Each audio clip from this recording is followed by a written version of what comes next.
Online থেকে কেনা প্রোডাক্টে কেউই কিন্তু ভরসা করতে পারে না। তো আজকে আমি বিডি শপ থেকে একটা মাইক্রোফোন অর্ডার করছি। এই যে ওয়্যারলেস মাইক্রোফোনের সঙ্গে অ্যাড করব।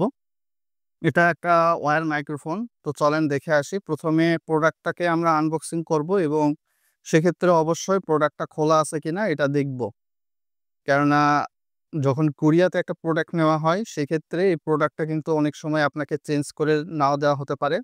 যদি প্রোডাক্টটা মন্দ ক্যাটেগরির বের হয়।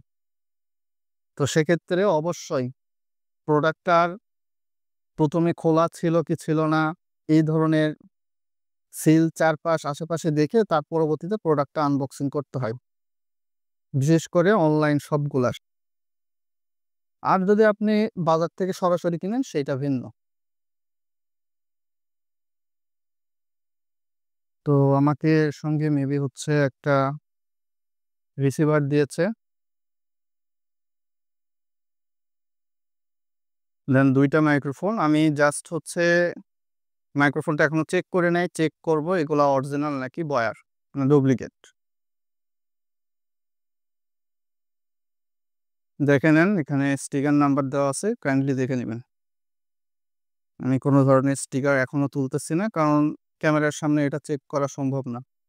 স্টিকার নাম্বারটা দেখে নেন। স্টিকার নাম্বারটা হয়তোবা ভিন্ন এবং কিউআর কোড এটা তুললে ভিন্ন, ভিন্ন হবে সেটা আমি জানি। কিভাবে অনলাইনে চেক করতে হয় সেটাও জানি। তো এটা তোলা নাই এইভাবে। দেখতে পাচ্ছেন? যে এরকম। তো এর পরবর্তীতে আমি সরাসরি একটা রিভিউ আনবো। আসলে ২ টা মাইক্রোফোন যে কিনলাম এবং এটার সঙ্গে যে রোড ওয়্যারলেস গো ওয়্যার মাইক্রোফোন এড করতে হয়। এড করলে ভালো সাউন্ড কোয়ালিটি পাওয়া যায় রুমে বিশেষ করে। আসলে সাউন্ডটা কিরকম আসে সেটাও জানাবো। ধন্যবাদ। সকলে ভালো থাকবেন।